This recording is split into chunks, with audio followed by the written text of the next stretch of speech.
Okay, so with interviewing sports stars to interviewing people on CNA, I mean, is it hard to have to listen knowing that you have to immediately ask them a follow-up question? Because I always find that a struggle as well, right? Because I want to listen and absorb what they have to say, but at the same time, I'm already preparing a rebuttal or a follow-up question.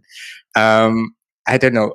How do you kind of deal with that so that you can absorb as much as you give out? Yeah, so listening and talking at the same time are things we kind of have to do in the newsroom. I mean, it's not just whether we're listening to the guest give us an answer. We're Yeah. also listening to people in the studio or in the gallery Yeah. telling us, okay, after this, we're going to go to this story, or that next story is dropped. We're moving another story up, or the connection is, might drop at any time. Get ready to just cut in. Or, there's a lot going on. We're sort of listening to two different things at the same time and trying to sort of get our heads right.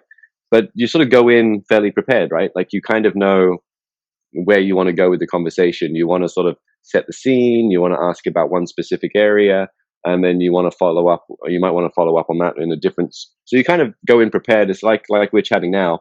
You Yeah. you want to ask me about how I got into the game, or how I got into presenting, how I, what it is that the actual job like. What's it like when you're in the chair versus pre-show, that kind of stuff. So you kind of know where you want the conversation to go.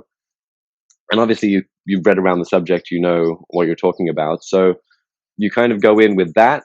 And then to a certain extent, you kind of have to let it be a conversation as well. So there are some times when you have a sequence of questions, but in their first answer, they've mentioned your third or fourth question. So you might just jump straight to that then, like, oh, well, seeing as you've mentioned XYZ, what do you think about, this as the impact of that? So there's an element of fluidity to it that comes with just conversation.